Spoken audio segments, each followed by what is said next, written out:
Welcome back to Whence Came You, a Masonic podcast featuring research papers and discussions related to Freemasonry. Here's your host, Brother Robert Johnson. Okay, this is episode 243. Thanks for coming back. This week is a little bit of a special episode in that it's the first of a two-part episode we're doing on Australian Masonry. Now, I actually scored a interview with two Australian brothers who are living in Australia, one in the Melbourne area and the other in Brisbane. And so, without any delay, I think we should just get right into the interview. All right, guys, really excited to bring you a really cool interview today. Part of two interviews that'll be on this program, both with brothers from Australia. We have Brother Jack Aquilina, who is in Melbourne, a member of Brunswick United Lodge number 924. And thanks for coming on the show, Jack. No problem. It's great to be here, Rob. And just from the outset, let me say thank you for everything you do for Freemasons across the world. And it's exciting to be part of the show. Hey, it's amazing. I never thought anybody would listen to it, probably, outside of my immediate circle. So, well, we're watching. So. Excellent. Thanks so much. So for anybody listening, most of our audience is in the United States, Canada, and the UK, and Australia, South Africa. Those are our big ones. But primarily, our audience is in the United States. And here in the United States, we have a few different kinds of masonry, I guess you'd call it. We have AF and AM, F and AM, and we have Prince Hall. AF and AM and F and AM are pretty much the same, just slight ritual variances. So, Jack, if you can just kind of give me, I don't even know where to begin, really. I mean, do you have different styles of masonry in Australia? Let me run it through with you, Rob. I mean, I guess a bit like the United States, Australia, when it was formed in 1901, set up a federation of states.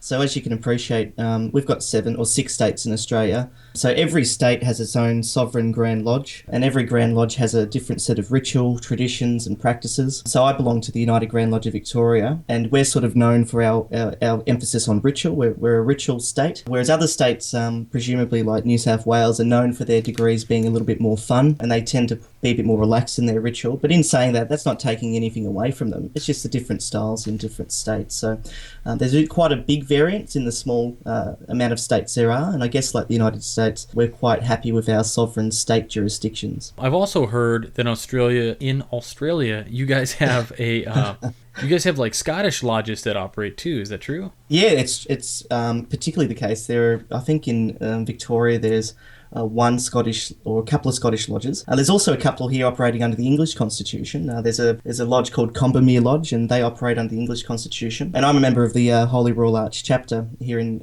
Victoria.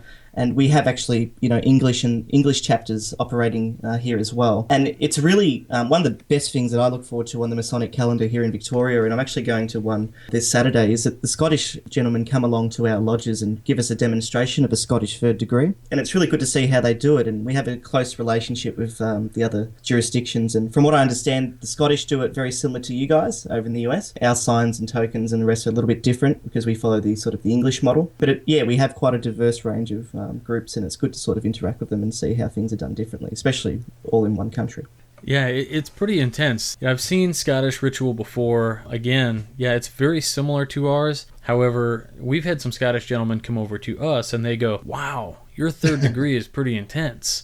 And we go, "Really?" We don't think it's so intense, but I guess it's one of those things that I guess does vary from jurisdiction to jurisdiction, country to country. So absolutely, you mentioned you're part of the Royal Arch there. So here in the United States, we have largely, whether it's F and AM, so free and accepted, whether it's AF and AM, ancient free and accepted Masons, or Prince Hall, really the first 3 degrees we consider, we call it symbolic lodge or blue lodge, and they're considered York degrees, and that's because there is a version of the first, second, and third degree here in the United States that's worked. There's only one jurisdiction in the United States that confers what they call the red degrees, which are the Scottish Rite versions of those first, second, and third degree, and it's done in New Orleans, Louisiana. And so they have that. and they're one of the only lodges that can do it, and that's really intense. But for us,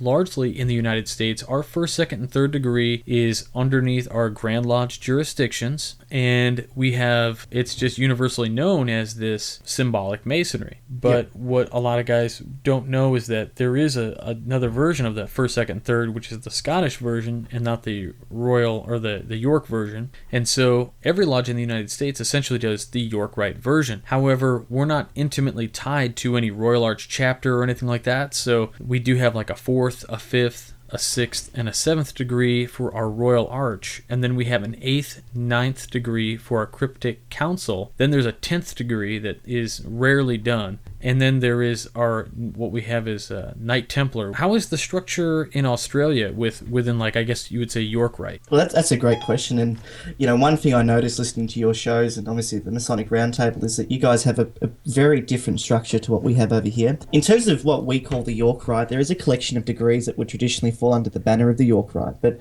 in terms of institutional structure, it's quite different. So, for example, in your York Rite degrees, you confer the Mark Master Mason's degree as part of a number of degrees. Over here, we have a United Grand Lodge of Mark Master Masons, so it's a separate institution with a separate administrative body that only administers the Mark and Arc degrees, the Royal Arc Meriton degrees. And it's the same as the Supreme Grand Chapter. When you join Supreme Grand Chapter in Victoria, you can only do 2 degrees, the Excellent Master Mason's degree and the degree, the Supreme Degree for Royal Arch Mason. So it's quite broken up here. And I know that the Cryptic Council here in Victoria is a different grand body as well that has its separate administration and separate meetings and the rest. So it isn't all sort of taught or instructed to you within one sort of order, which is interesting. You guys streamline it. I'm sure there's benefits to that. To be clear, so our Royal Arch Masonry chapters are 4, 5, 6, and 7. So those are broke out and under one kind of governing body. The Cryptic Council is under one governing body, and then the Knight Templar is under its own governing body. But what you guys really do have that's different is that your Mark Master Lodge is totally separate in addition. So you guys have it's really interesting that way. But continue. So I'm sorry. Sorry, no, that's not an issue at all. I just sort of, the point I'm making is that I've actually been appointed by the first Grand Principal of the Supreme Grand Chapter here in Victoria to be on what's called the Futures Committee. We're looking at how can we make Freemasonry more accessible to people. At the moment in Victoria, with all these different sovereign bodies, it becomes really difficult for someone to keep up with it all. It's hard to understand.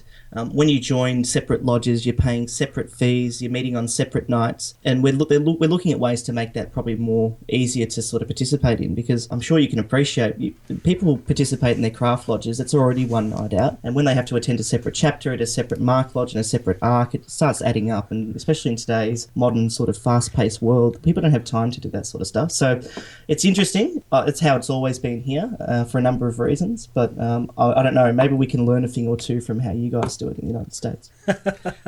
No, seriously. So what's really interesting about what you said is that we deal with that same problem here in the United States, in that we have such low turnout for things like Royal Arch Masonry and Cryptic Council and the Knight Templars. We have all these really low attendance because, like, our dads, my generation, I'm 34 years old. So my dad's, like, the American generation of our dads, guys that are in their 30s, they weren't joiners. They were really always these company guys, and they didn't want to have anything tying them to fraternity. They didn't really get into that stuff, whereas our generation has. And so because of that, we are really dedicated into this Blue Lodge, or our symbolic lodge, right? Our first, second, third degree, just a Master Mason's lodge. And we're doing this, and we don't have this participation in these other bodies because largely they're kept alive by gentlemen who have been retired for some years, and they're keeping these things alive almost to the point where I don't think they're going to grow, I should say, until my generation is retired. We just don't have, in the day when Masonry was so big and we had all these members, I think guys probably got to pick and choose the flavor that they wanted to exemplify. They wanted to go Royal Arch stuff, or they wanted to get involved in the Mark Master Lodges or in the Scottish. So in those different aspects. But today's Mason is usually just, let me focus on this and get through this, and then I'll see what I can do for these other organizations later. And so it's interesting that you guys are working toward a solution. I mean, I don't think we've even started looking at that. Like, at this point, we're like Well, when's the chapter going to just close its doors? Because it's time. Well, yeah. I mean, look, in my view, Rob, I think that in the Constitution of Victorian Grand Lodge here, I think it's Article 2, it says that there are 5 degrees in Freemasonry, and that's the free conventional craft degrees, plus the Mark Mason's degree and the Holy Royal Arch chapter. And I'm not sure what the cultural view is over in the US, but over here we look at the Mark degree being an extension of the 2nd degree. It's a working degree, and we look at the chapter of being the completion of the 3rd. So for us, closing Royal Arch chapters is not an option. These 5 degrees, in my view, are essential. I think every Mason should do them. The question is, how do we make them accessible? And you're right, my grandparents' generation after World War II, they were participatory. They came in and got involved. I think in Victoria we had something like 400,000 Masons, a huge amount of Freemasons. These days we're under 10,000, so it's a huge decline. The average age is around about 70. So, I mean, I'm the youngest Royal Arch Mason in Victoria. I found out 2 days ago. So, look, it's concerning, and we need to do something about it. And because we live in a time where Freemasonry is becoming more and more relevant, and if we don't do something about it, the world's going to lose something very special. So, yeah, I'm not sounding too pessimistic, but there is a lot of work that needs to be done. Absolutely. Oh yeah, the amount of work is absolutely insane that we're working with. I mean, right now we're really in this renaissance period, I guess, of Freemasonry. I think really worldwide with the advent of our social media and our ability with our generation specifically to walk into a lodge because we had this curiosity. We look for a way to get involved, and then all of a sudden we say to ourselves, "Hey, why don't we build a website?" And the response we're getting is, "Oh, we haven't done that. Should we do that?" Yeah, we should do that. And we get this stuff going, and we end up being these movers and shakers within the fraternity now because we are the liaison of the fraternity into the 21st and what will be the 22nd century. In the United States, we have something called the Masonic Services Association. They have kept track of the numbers for several decades, and we are, at the lowest point that Freemasonry has ever been in the United States, just around 2 million members in the United States. The state of Illinois has about 60,000 members. That's where I am. And it's great, but there again is we have continually had a decline in membership. Obviously, like you had mentioned, your grandparents were in World War II. That was my grandparents also. They were joiners. They were participatory. They saw value in friendship, fellowship, lodge nights. And I do think the fraternity is in kind of a fight for attention with all of the things available to today's 30-year-old member.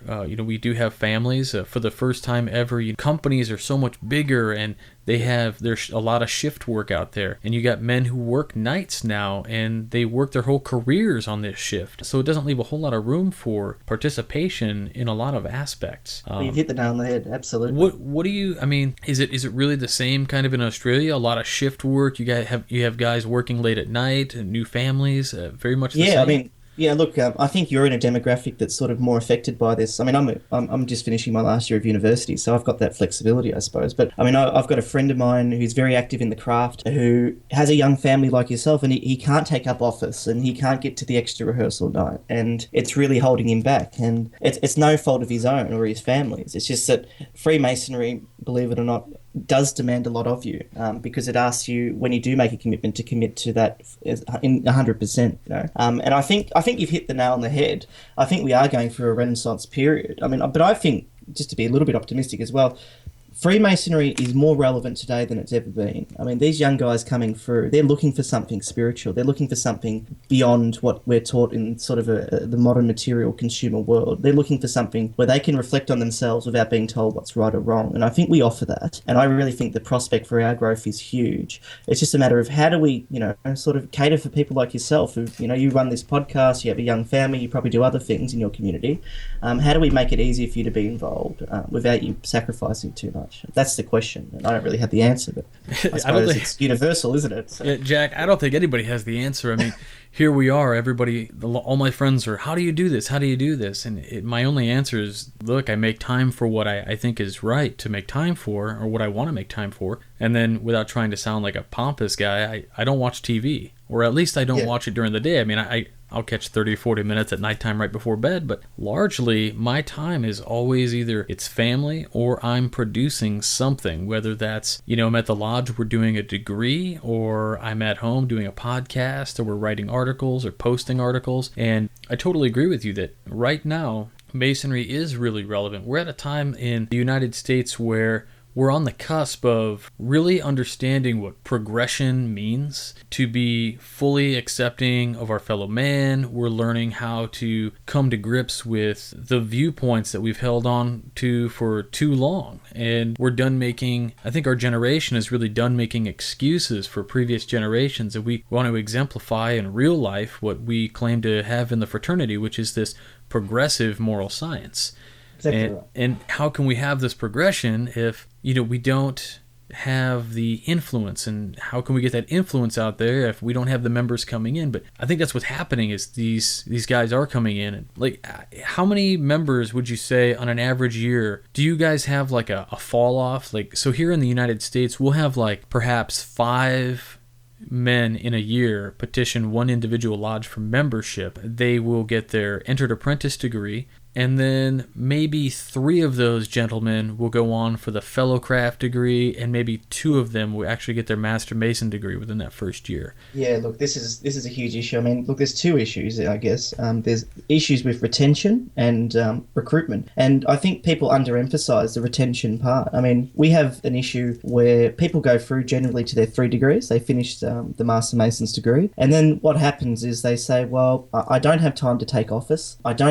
I'm sick and tired of going to the meetings where they're all the same. They're full of business, and they go for a long time. We eat late at night, and they drop off. And I guess what I've been trying to do, we've set up a club called the Blue Lounge Social Club. It's just a club for Master Masons and members under the age of 55. And the idea is to sort of set up an informal environment where people can have a drink, have a beer, have a chat. And we have seen a lot of people who are traditionally dropping off staying involved because they've got another reason to be involved, and that's this club, and being around other people their age and be able to ask questions and learn a bit more about the symbology behind the craft. And just going back to what you said before about managing time, this sort of represents why we're relevant. I mean, in the first degree, one of the lessons is about how do we manage time, the 24-inch gauge, 24 hours in a day. Think about how you manage your time. And that's just sort of it shows you an example of why we're more relevant than we've ever been. And I think once we have these informal conversations with these members that traditionally drop off, they'll stay behind, they'll stick behind, they'll realise the value of being involved. So it sounds like a lot of work, but it really does pay off because, like you guys, we've had people just joining, doing the 3 degrees and just dropping off at huge amounts. And that puts pressure on the older guys to run these lodges, which they've been doing for 35 years, and it's really unfair on them. And it's also a missed opportunity for the craft. They've been doing what we call minding the store. Hey, I've got to run across the street real quick. Would you mind watching the counter for me while I go do some stuff? And that's what they've been doing. They've just been keeping the door open, keeping the status quo, doing degrees when they have to. For the most part, here in the United States, we have, when education really fell off from a lodge meeting, which is astounding to me because I guess we've lost a little bit of the verbiage within our degree, right? For a master here, when he takes his oath of office, one of the things he says he has to do is he takes an oath to never open or close a lodge meeting without having proper instruction, which is education. And so we didn't have that for the longest time, and I think that's because largely the men who joined in the membership boom, like right after World War II, were looking for that fellowship, and they kind of went for a Rotarian viewpoint.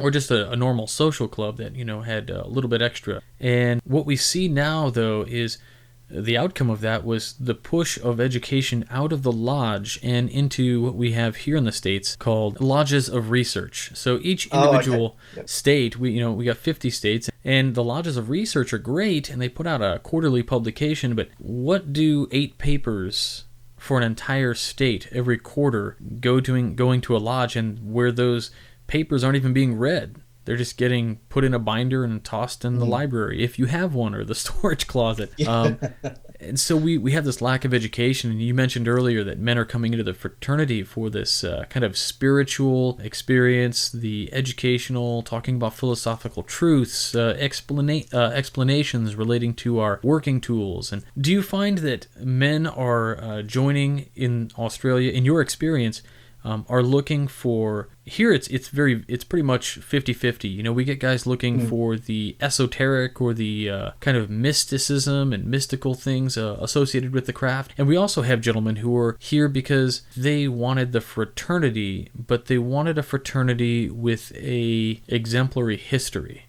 Yeah. What's your experience with that? I mean, what kind of things are brothers looking for in Australia, in Melbourne? Well, that's a great question. And look, a similar experience to what you've suggested, which is that, some people join for the esoteric side of things, and I'm a bit like you. I'm a bit more of a intellectual Mason in the sense that I take a very big interest in the sort of the academic side. But in saying that, I'll just use my own example. I joined Freemasonry as a service organisation. I joined because I wanted to do a bit more for charity, and I had no idea about this sort of ritualistic, esoteric side. And when I got exposed to it, I was absolutely surprised about how much I enjoyed it. And I think that's happening more and more. People are joining for one reason or another, and then they're realising the real sort of unique value of the esoteric and ritualistic side of our organisation. I mean, think about it, Rob. You've got Lions and Lions Club in Australia, which is like Rotary, and you've got Rotary, and I guess you guys have got a few other organisations. They do great work, but in the end of the day, they're service organisations. Well, what's something we can offer that service organisations can't? And that is this sort of ritualistic, esoteric philosophy that people are able to use to improve themselves. And whilst a lot of people are joining for a lot of different reasons, I think they're finding a value to that. And I think our generation particularly, we're less religious than our previous generations. We're less focused on some other things that our grandparents were focused on. And when we get exposed to this sort of awesome ritual and something really different, especially like the initiation experience, it's mind-blowing. And I really think that's what's holding people together at the moment. I really think that's a big push, and people are really enjoying that aspect of Freemasonry. Yeah, I think the reasons gentlemen are joining, like you said, varying across the board. That was a question I actually asked on our Grand Lodge has a Facebook page here in Illinois, and I had posted a picture of the logo for the Rotary, the Lions, the Moose, the Elks, all these different fraternal organizations. And I said, why did we join Freemasonry? What really makes us different? And I just waited around for folks to answer the question, and everything that they were answering seemed to be the same. It was, well, that's not really a reason. That's not a real difference in regards to the fraternity. What makes us different? And finally, a gentleman had said something similar to what you had mentioned, which was the initiatory experience, this esoteric ritual, or the ritual in itself that creates this additional bond between the members. And that's another thing that these other organizations don't have, or our teachings about our working tools. And speaking of working tools, so here in the United States, our first degree goes over 24-inch gauge and a common gavel. Do you guys do the same thing there? Is there additional tools? Yeah, we have one additional tool, which slips my mind at the moment. I should probably check that. Yeah, so it's a 24-inch gauge to common gavel are definitely part of it. But I guess in terms of the working tool side of things, what a better illustration than what we do. We invite people to contemplate the symbolic significance of tools, practical objects. And I don't know what sort of demographics you guys are getting in terms of membership, but traditionally we had a lot of workers, so electricians and carpenters and these sorts of people involved in Freemasonry. And unfortunately, we've seen a decline in their joining. We've seen a lot of professional people join. But there's nothing wrong with that. Look, I'm a lawyer, so me joining is fun. But my brother's a plumber, and I'd love to see him join because I think he would get something out of it that I can't. He works with these tools every day, Right. And I think that it would be that practical extension of what we teach in Lodge. So there's a lot of opportunity for us to get these sort of non-traditional demographics or people who have disengaged involved, but it's hard to do in the sense because it's hard to tell people what we do in that room. I don't know how you tackle that question, but I get asked all the time, what do you guys do? And I sort of say, well, we do. I don't really know what to say to that question. It's a tough one. It is a tough question, and for a long time our answer was to make sure that we had this thing called the elevator pitch, which was what can we tell guys about the fraternity in 60 seconds or less. And what we figured out is that really it doesn't matter what speech you give, because ultimately they're either going to be interested or they're not. Mm-hmm. What about the second degree? So the second degree ritual tools are the plumb, the square, and the level. Are they the same there? Yeah, square, level, and plumb rule. Yep, okay. Absolutely. And for our third degree, we say that it involves the trowel. Same? Oh, okay. No, look, that's one thing that's of high conjecture here in Victoria. We've actually destroyed the trowel. We've taken it out of Freemasonry for some reason, and that happened about 60 years ago. And we don't understand why. The trowel is such an important part of the ritual. There's even a part where I can't remember which degree. I think it's the first degree. We say something on the lines of, monarchs have been willing to exchange the gavel the scepter for the gavel, and it's meant to be the monarchs are willing to exchange the scepter for the trowel. Yeah, that's what our ritual is. Yeah, the scepter for the trowel. And ours is the gavel, and we took the trowel out. I don't know why, and no one seems to know why. But I'm on the movement of bring the trowel back. So if you happen to be in Victoria, jump. You got to start a new hashtag campaign. Bring back the trowel. Bring back the trowel. So I think in our third degree it's the skirt, the pencil, and I can't remember the third one, but the skirt and the pencil are involved. And I guess the explanation behind all that is, as a master mason, you're drawing the designs and plans, and it's sort of you think about the degrees. You're born into Freemasonry or into light, and you're taught to educate yourself, and then as part of the final degree, it's about using those skills, I guess. I mean, I know deaf is a big part of the third degree, but it's mainly about using those skills to a practical effect. And when you're the master of yourself or knowledge, that's why we have the skirt and the pencil involved in our third degree working tools. That's amazing. How much similarity we have between both the organizations. Do you guys fairly a lot of travel between lodges here? Not sometimes guys travel to different lodges because we have we have districts. So there's like in Illinois where I am, there are several districts. I'm in the 1st Northeast district. Okay. So do you guys have districts, and do you guys travel to lodge? Yeah, look, we definitely have districts. Look, one thing that's beautiful about this conversation is the fact that we both live in huge countries. And I've got friends overseas who can't really relate to how big the United States and Australia is. And in Victoria alone, I live in one of the smaller states. We have districts, and I'm in what's called the Northern District. And in terms of travelling, as a fellow craft, you're supposed to travel, and it's encouraged. You're a journeyman. And unfortunately, we don't get enough of it. The rate of worshipful masters travelling has decreased, and it's really disappointing, but I don't blame people, because it's bad enough having to commit to your own lodge night, let alone travelling to other lodges. And look, personally, I try to get out as much as I can, but unfortunately the culture has dropped. But yeah, travelling does happen. District to district is a rarer situation, because our districts are so big. I mean, we might have something like 9 Masonic centres in our district, and each Masonic centre might have 10 lodges. So it's a lot of visiting you'd have to do. Wow. But people tend to visit every now and then. But then, on top of that, you got the chapter and the mark and the arc and all these other organisations you've got to visit as well. So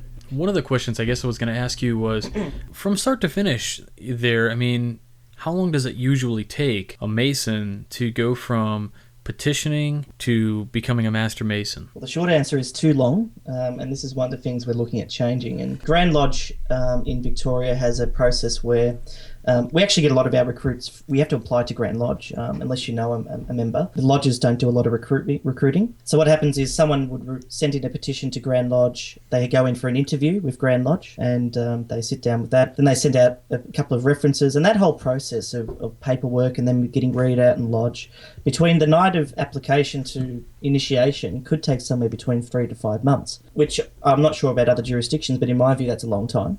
That is a long time. A lot of recruits telling me, they come to our social meetings, but they say, well, when can I join? And then when you do become an initiated brother, you have to constitutionally wait 12 months before you can do the Master Mason's degree. So that's 12 months of, doing stuff, which is fine. But what really I think is sort of an antiquated policy is they have this policy now where you have to wait, once you become a Master Mason, an additional 12 months before you can take up office in the lodge. Now that some people say, well, 12 months isn't that long, but for people these days, they want to get stuck into it or they don't, they don't want these restrictions. So think about it, from the moment of joining to the moment of actually being able to take up office, it's a long period of time. So I'm not sure why it takes so long, but it's something we need to refine, because I know I had the opportunity, Rob, of visiting the Grand Lodge of Hawaii, and I went to an installation there, and they really they're growing, and they've got young people involved in their lodges, because what they've done is they've relaxed the rules and they've let people take up opportunities whenever they feel it's right for them, rather than the other way around. So sure, that's an important policy that needs to change. So it can take a long time in Victoria to become a Freemason. Not as bad as Germany, though. Yeah, I've heard it takes quite a long time at different places. Here in the state of Illinois, we're looking at if you petition, like you can send the Grand Lodge an email, and then what they'll do is send an email to the area administrator, then on to a district deputy, then on to a local lodge secretary. Yeah. And that process could take up to 2 weeks, and then they'll call you, and then you got to set up your meetings, and it's 6 months. It's supposed to be, like, you can go down to the lodge. If you don't know anybody, then you're looking at 6 months of just staying down there and going down there every week for a meeting to get to know the gentleman. And it's a lot of work, yeah. Yeah, so 6 weeks, and then they'll sign a petition, and you need 3 signatures. And once you get those 3 signatures, then you can turn it in with a petition fee, which, my lodge is $200. And then you give that in, and then you got to wait for a stated meeting, which happens once a month, and they will review, and then they will assign an investigation committee, and they'll have 30 days to investigate and go set out to have a sort of a background check and talk to you, and then they'll report back at the next meeting. And from that point, then they will say yes or no, and they'll vote. And so we still have the one black cube or one black ball can destroy the ballot. So from start to finish here, if you know a Mason, then you're cutting 6 months off. But usually, start to finish, we're looking at under 6 months, which isn't too bad. But from some places, I do know it takes a while. So you alluded to earlier, or mentioned earlier, that you have a club for Masons under the age of 55. Yep. Tell us about that a little bit. Well, basically, there's a guy named Knut Ratzenberg and another Irish guy named Colin who's had a great idea. They said, how can we get younger Masons to feel sort of more at home in Freemasonry? Because, look, no offense to the older guys out there who are all great and great mentors, but when you're a young person, you rock up to a lodge, people tend to get intimidated by the regalia and the dinner suits and the older blokes, and they sort of feel like a bit of out of place. So what they came up with was this idea of having a social club where we meet once a month. It's really informal. I think our next meeting is going to be a meeting over a game of Cards Against Humanity. We're going to, all we do is just have a few drinks and keep it completely informal. And we encourage them to bring friends and their girlfriends and wives and partners and whoever else, because we want it to be a really informal setting. And it's been a great idea. And we've taken it to the next level. And I think we've recruited, close to 25 people throughout the process. And in terms of retention, it's been great. A lot of blokes who were going to drop off have been retained.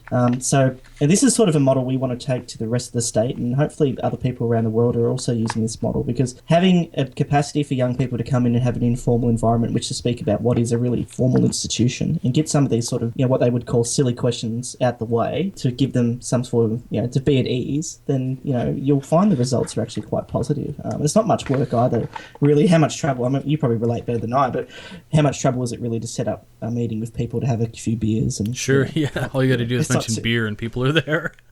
People love beer too, that wins friends. So that's what we've been doing, and it's a great initiative, and we really want to work with all groups and jurisdictions to try and make this idea work. So if any of your listeners, Rob, happen to have any ideas that could assist us, please feel free to shoot through an email, because we want this to grow, because this is the future of Freemasonry. I'm convinced of that. And I think you're right. I'd just be interested to know what you guys do in Illinois as well. I think you're right. What we're doing a lot of the time over here is my personal lodge meets every Monday. So in, 8-9 years, I think I've missed like 4 meetings. But what's interesting is that occasionally we'll have like an extra Monday in a month where we really don't have anything to do. And to stay on top of it, we will say, hey, let's all go to, like out here, there's a place called Dave & Buster's, and it's an adult arcade, right? So they have arcade games, and they serve alcohol and food. And so we'll say, hey, one of these nights we all went out to the arcade and had beers and played video games and acted like kids, and it was awesome. But it was great for our younger guys, because this is something that we grew up with and we feel comfortable with, and I think, that whole idea is just great. If you have the time for our listeners, perhaps at some point you would be able to share with us kind of an outline of exactly what the program is, and if it's allowed to be shared, we can host like the PDF or something on the Whence Came You page, and then we can get an email address set up for you that you can have access to and field questions if brothers have questions. Absolutely. And look, that'd be an excellent idea. And look, just to say without blowing steam up too much, but we really appreciate you assisting us with this, because we have to think about it this way. We can't think jurisdiction by jurisdiction anymore as an organisation. We've got to think internationally. It's funny because people say we're a world order, but we can't even decide what our lodge fees are going to be. So any assistance we can have from the community would be great. And we look forward to sharing ideas and also receiving them as well. Anything we can do to assist other jurisdictions we'll be happy to help. So one of the things that is a huge issue in lodges all across the United States, and I'm sure internationally, is, we spoke earlier about, our grandparents joined, maybe our parents didn't join, and now we're this Renaissance period coming in where we're a bunch of younger guys. It creates a generational gap. What are your thoughts about this? Well, that's a good point. Look, one of the best things about Freemasonry is the capacity to link generations that are traditionally a lot more distinct. I mean, think about it. People our age, Rob, we're so involved in social media, and we're sort of already extracted ourselves from the world anyway. And I think there's a larger gap between our generation and our grandparents' generation than our parents and their grandparents. I think that the generational gaps are just becoming more and more distinct. So the beautiful thing about Freemasonry, and what I love, is to be able to sit in a room.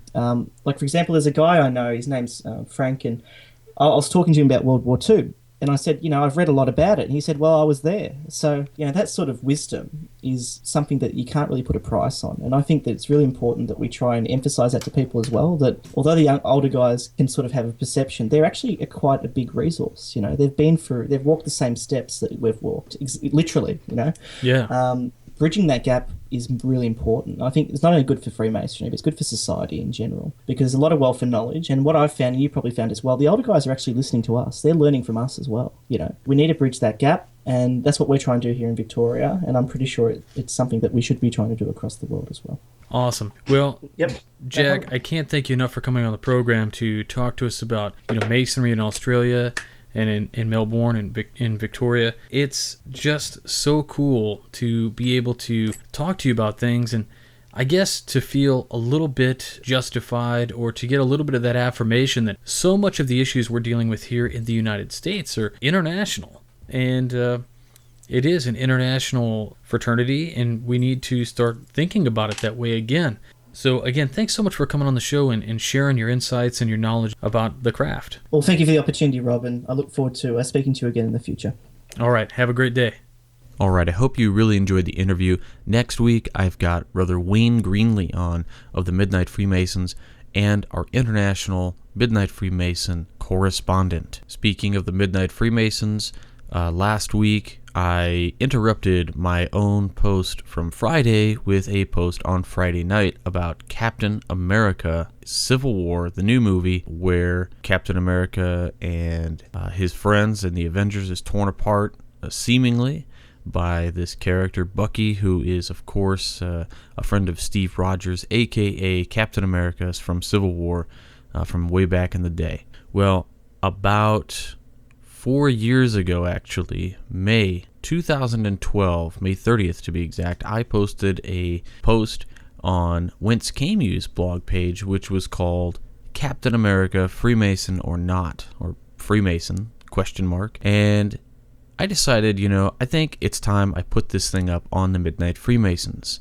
And so I tossed it up there because of the movie, and I revamped the piece just slightly, just added a intro and an outro to the main body of the piece. And I think it's pretty definitive that Captain America and Bucky are both Freemasons. And it doesn't come necessarily from the movie, but if you want to know where it comes from and where that definitive proof comes from, head on over to the Midnight Freemasons and check out that post, Captain America Civil War, Freemasons in Battle. So you'll see. With that, I think I really just want to get into reading the second piece from the Midnight Freemasons by Todd E. Creason. And before we get into the piece, I just need to mention a few ways that you can help support this show. This is listener-supported education. That means you guys all pay for the hosting and everything else. So this is really great, and we really appreciate it.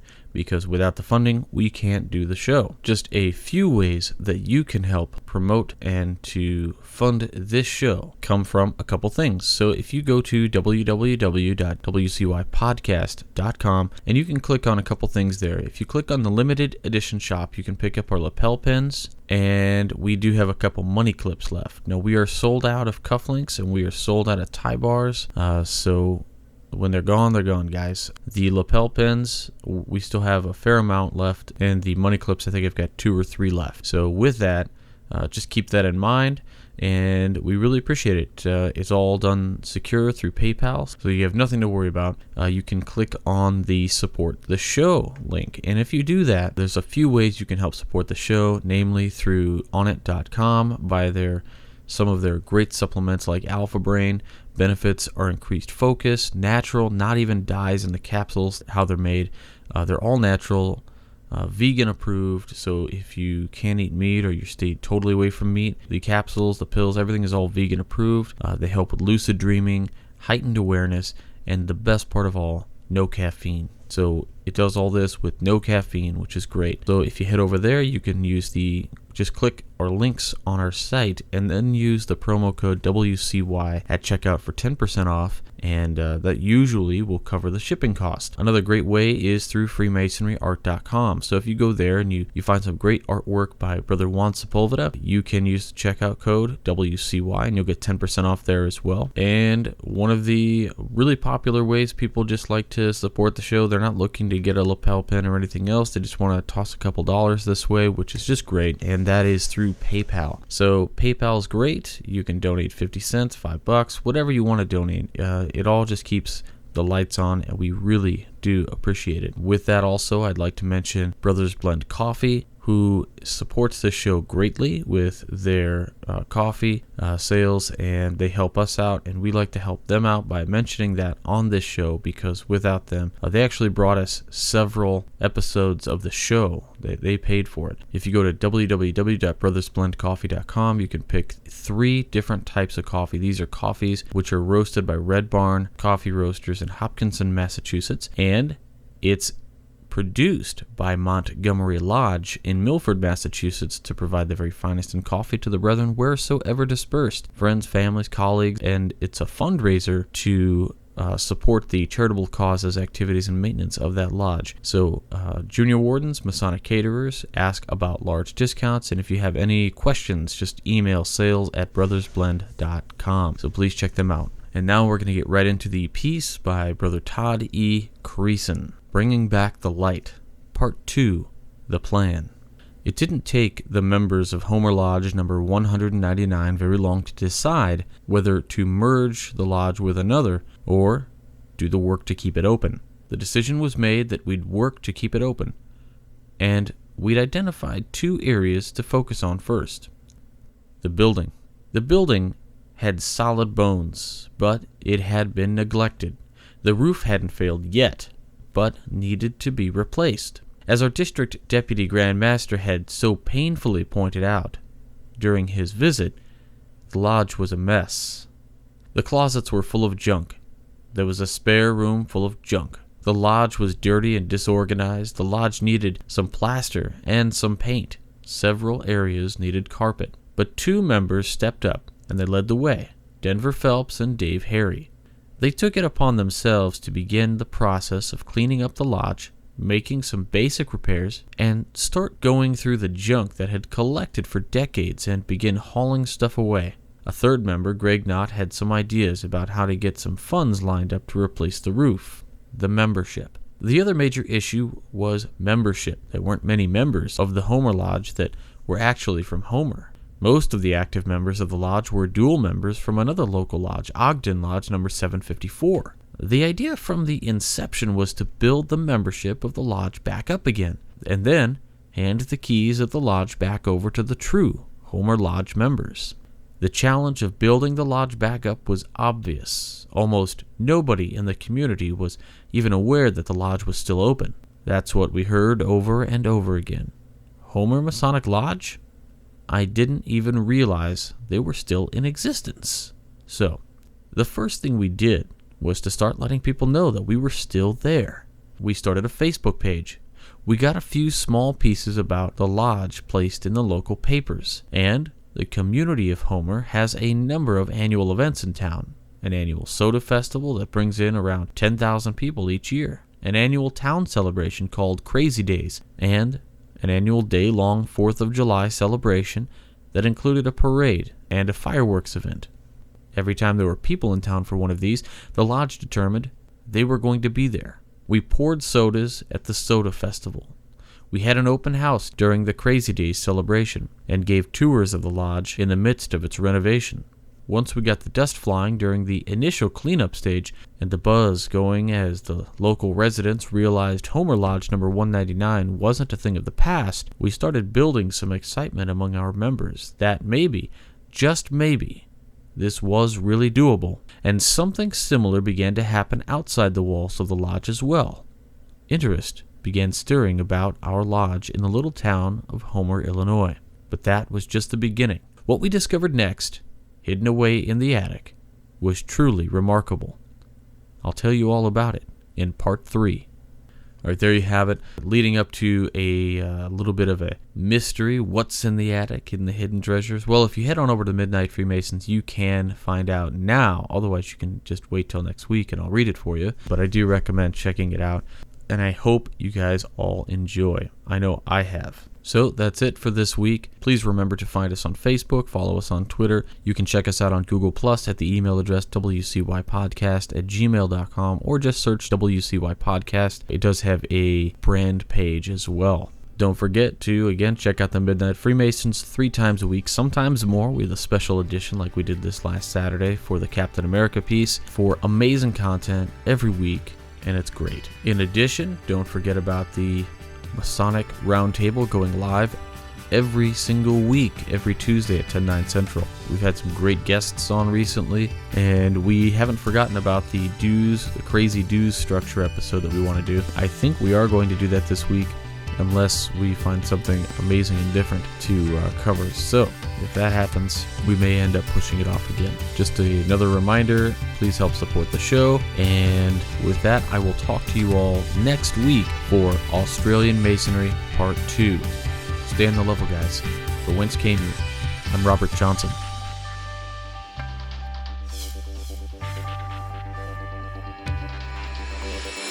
You've been listening to Whence Came You, a Masonic podcast featuring research papers and discussions related to Freemasonry with your host, Brother Robert Johnson. Be sure to join us for our next edition.